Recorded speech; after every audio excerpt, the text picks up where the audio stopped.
As a full-time entrepreneur who works for themselves, manages their own business, has 11 full-time coaching clients, a mastermind, multiple courses and offerings, including free trainings, do I have a life? Today, we're going to be talking about what my life looks like as an entrepreneur and as someone who works for themselves. What does my day-to-day activity look like? How stressed out am I really? And what could you expect for yourself as you grow your business? Hey, welcome or welcome back. I'm Christina Scalera, and I'm the founder behind the D-commerce movement, which is digital commerce, selling digital products online through an online storefront. But more so than that, I am here to help you on your passive income journey through creating your entrepreneurial pursuits, your passive investing, your real estate, whatever it might be, because on this channel, we are all about working when you want to, not because you have to. So obviously, I am not the cup of tea for people that don't want to do any work at all. I believe you have to do some work up front, and then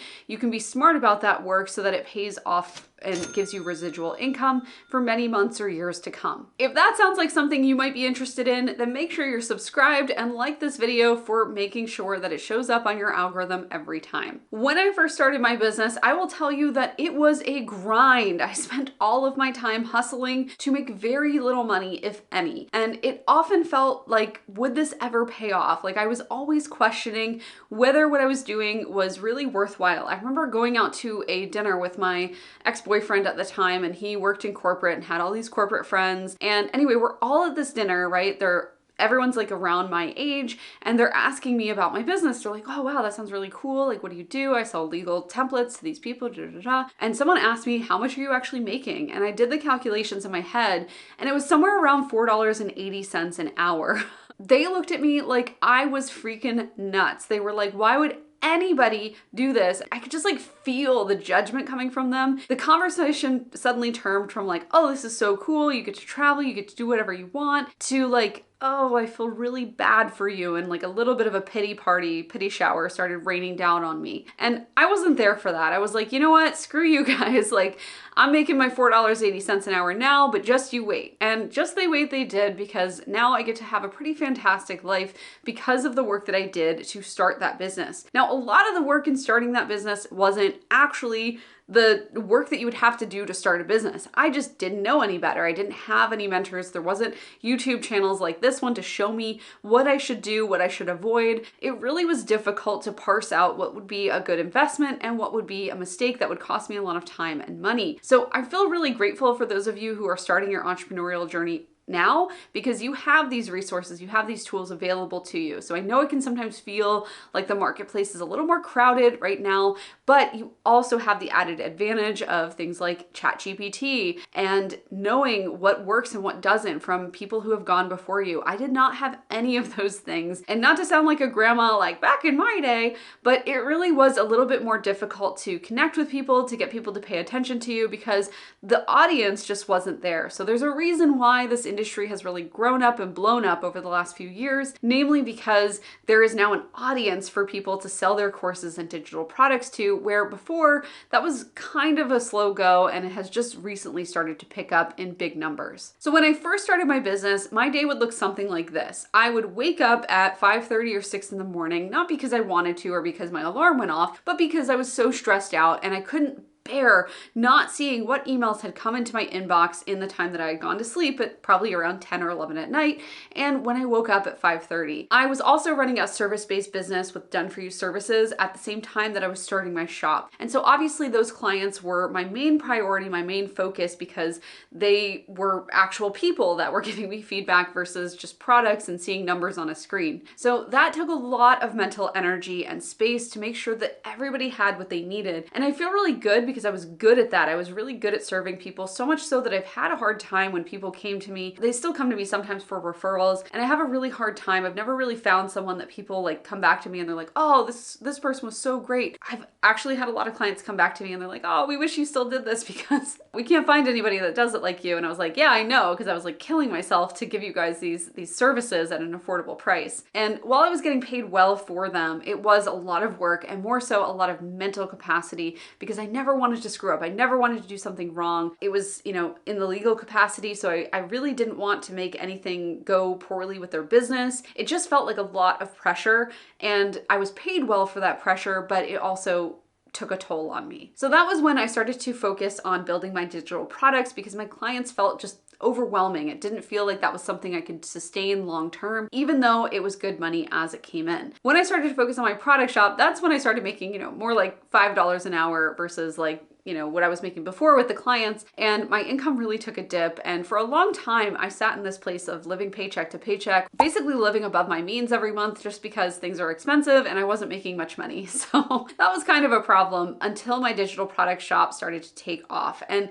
the first 2 years of it, it was doing well. Like on paper, it did great. I had good margins. I had, didn't know about hiring. So I hadn't hired that many people. I hadn't tried to outsource because I didn't know what that was. And it was making good sales pretty consistently and growing every month. But I was also not great at managing money. So a lot of that money was just like going out the door. I would try things, they wouldn't work. It was this very vicious cycle that I was in that forced me to have to work harder and longer hours. So even though I'm making more than I ever have, I'm actually working less than I ever have now because I've gotten much smarter about what I'm good at and being honest with my time. That is, if I am not good at something, like I am not good at graphic design, I can do it, I don't like to, but it took me 6 hours to open Photoshop the first time I ever tried to use it. So if that gives you some kind of idea of like how bad I am at graphic design, then just, know that. And I had to outsource that early. That is like the best few thousand of dollars I spend every quarter on my graphic design because that's so much time that's back on my plate. In fact, when I outsourced my graphic design, I got about 40 hours back in my work week because I no longer had to make my own social graphics, my own guides, like designing, a Word doc or an idea into like a beautiful guide that you can see on my website. Those are the types of things that I was able to take off my plate and just give me back that time to work on more sales-based activities like developing products and launching and promoting those products online. For sure, every single time I hired someone, we took a profitability hit, but it also allowed us to scale. So as long as I could keep that in check, which I didn't always do well. If you've seen my other videos, sometimes I took out credit to pay for these like scale up events, and I wouldn't do that again. I would invest in like a really good mentor that I trusted that would tell me what's a good investment and what's not. That's a lot of actually what I do with my clients right now is I look through what they're thinking about investing and I say, yes, do this. Yes,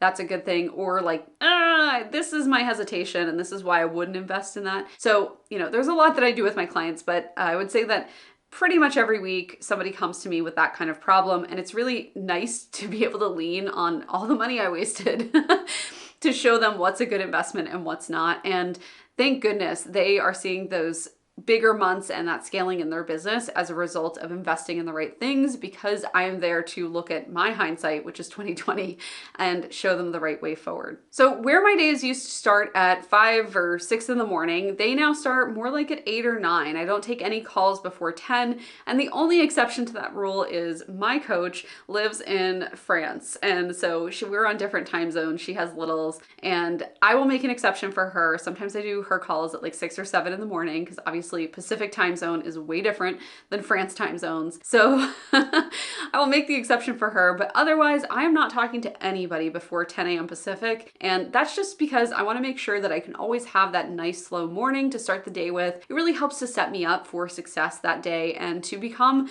the best mentor that I can that day for each of my clients, and to put on the best, possible face for any kind of projects or anything that we're working on, any ideas I need to create, anything we're launching. So that just seems to be my sweet spot. And one thing that helped me to make this decision was I did some time tracking. So I got Rescue Time, which is an app. There's lots of different apps out there, but Rescue Time just tracks on my phone and my computer. And I watched what I did for a whole year. I've actually been tracking myself for a few years now. And I could see that my most productive times, like when I was most often answering emails or writing webinars or doing things that were really substantial sales activities for my business, it was like always early afternoon. So I had previously thought I was a morning person, and I was really confused why I wasn't getting ahead and feeling really burnt out, waking up so early, getting this stuff done in the beginning of my business, like in the mornings, miracle morning. I thought that was going to be the answer. But when I actually sat down and looked at my schedule, my time, when I worked best, when I tended to thrive, it was completely different than what I thought. And so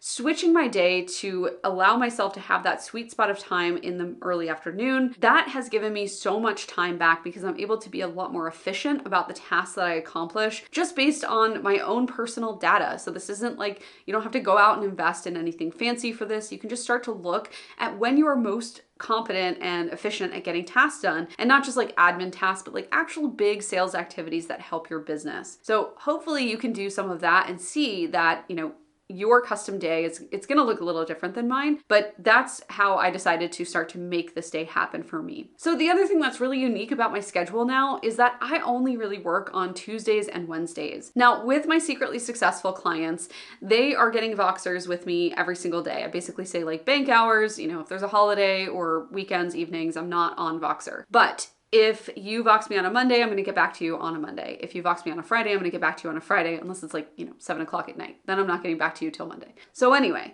I basically maintain these hours with them. Voxer, I don't have to put hair and makeup on, like nothing like that. So that works out well for me. And I know that I only need to be on camera with hair, makeup, etc.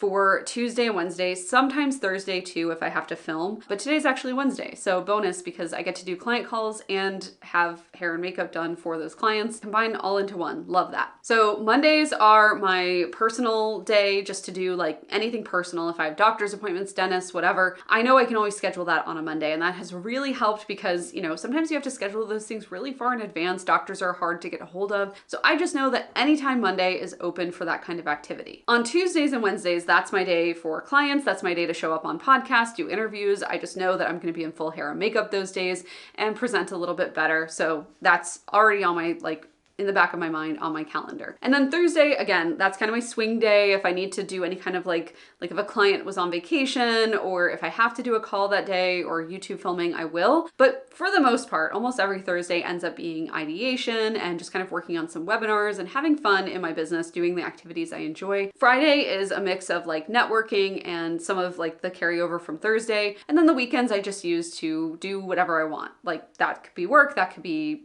hiking at a national park, who knows? So I give myself the weekend to veg out, watch TV, or be really active and have some fun. And that's my schedule every single week. It's been really consistently like that for years now. I can't even remember, when it wasn't like that. I just remember the days when it wasn't like that. I just don't know when that happened.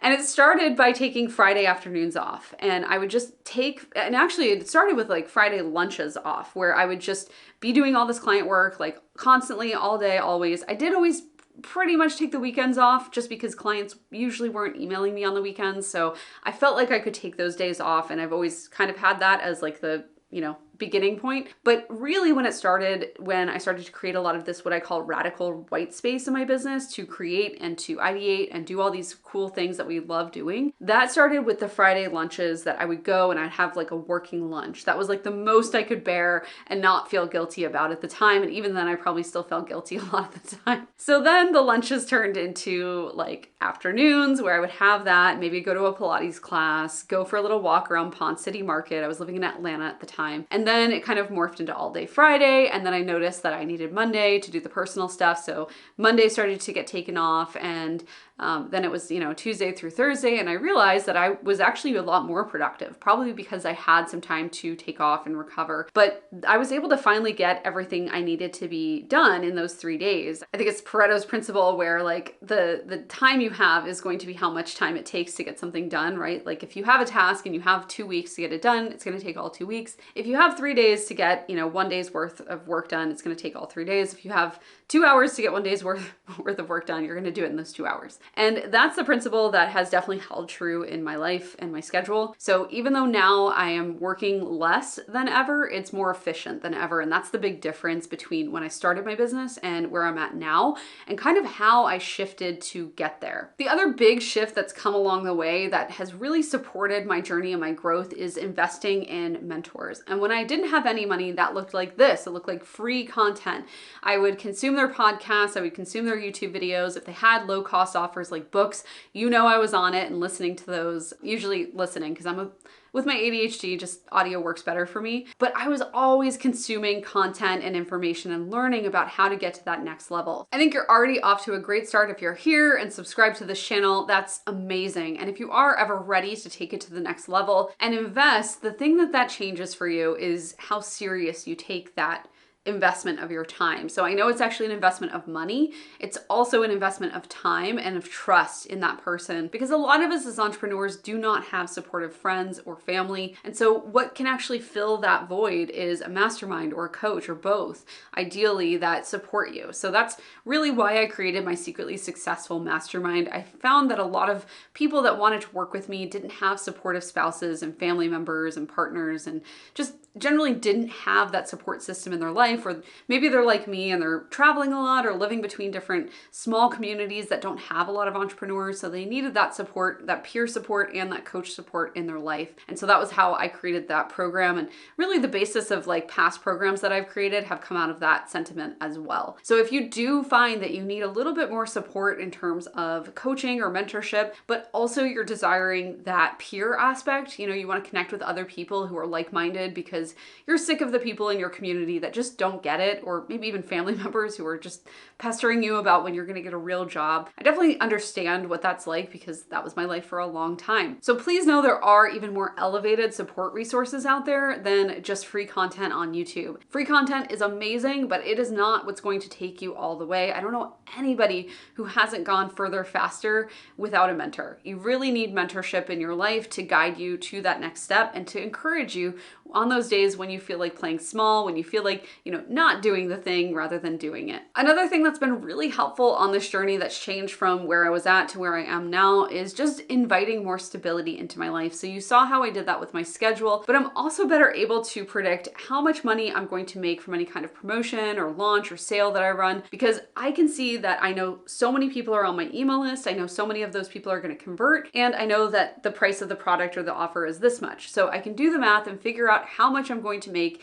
even before I launch something now, which wasn't always a luxury that I had at the beginning. In fact, I had no idea what products would sell or how much I'd make or what my conversion rate would be. I had to learn all of that just by getting it out there, getting my hands dirty and figuring out what that looked like for the first time. And every single time that I launch something, it gets more and more specific, which is amazing because you can be more and more accurate with, the things you do leading up to that launch, like your ads or investing in a different kind of webinar. You know that those things are going to pay off and how much they're going to pay off by because you know the math on the back end. And then finally, managing burnout. So burnout is something that happens regardless of what industry or what kind of offers or clients or customers that you are ultimately serving. It is going to happen and hit everybody a little bit differently. Some people, it's like a long, drawn out, fatigue. Some people, they just need every weekend off, but solidly off. So everybody's going to be a little bit different. And now that I'm further into this journey, I feel like I'm much better at managing burnout. And the way that I've actually helped myself to manage it is by putting other people in charge, kind of Christina proofing my business, so that when something needs to happen, it isn't totally reliant on me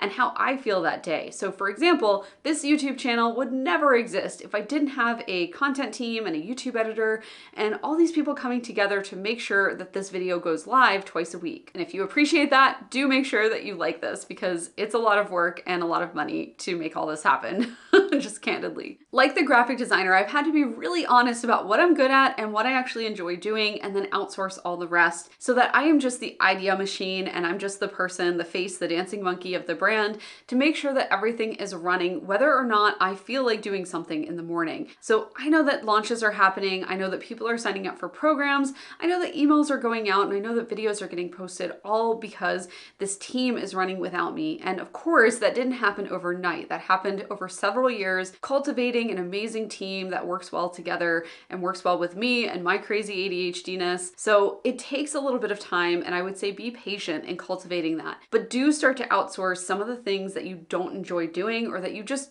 know that you always put off until it's too late so that they're not getting done. Because getting something done, even if it's by a more junior team player, is going to be more effective than you not doing anything. So getting something 60% done is going to be better than your 0%. And that's something that is really, really difficult for a lot of my clients to grasp and start to implement in their life. They just want to hold on so tightly to what they have going for themselves. But once they start to let go of some of that control and see that things are actually getting done. Even if it isn't exactly how you want it to be done, you can always improve that later. But even if it isn't exactly how they want it, it's still getting done. They're still moving forward and they're still scaling as a result and seeing bigger efforts and results in their business and more ROI. At the end of the day, even though the start of my entrepreneurial journey was horrendous and full of hustle and burnout and just like really stressful existence, I wouldn't trade that for the world, because it led me to where I am today, where I know exactly what I do not want in my life and what I'm not good at, and also what I do want to be working on, what really lights me up,